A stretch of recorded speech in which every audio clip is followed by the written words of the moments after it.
V180's word for today. Helping you live different every day. To be absent from the body and to be present with the Lord. That's 2 Corinthians 5 verse 8. Try as we might to avoid it, and as reluctant as we are to discuss it, each of us must release the hand of the one we love into the hand of the one who loves us most. But what happens when you die? What happens to you between the time of your death and Christ's return?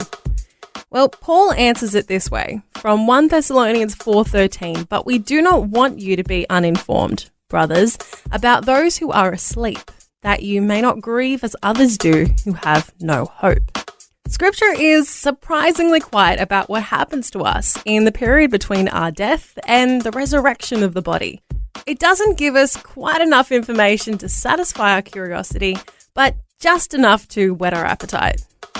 Paul puts it this way in Philippians 1 verses 21 to 23. For to me, to live is Christ and to die is gain. If I'm to go on living in this body, this will mean fruitful labor for me. Yet what shall I choose? I do not know.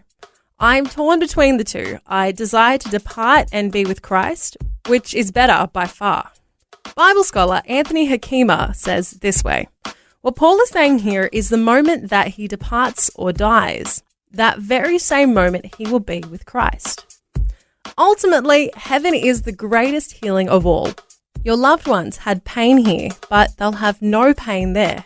They've struggled here, but will have no struggles there.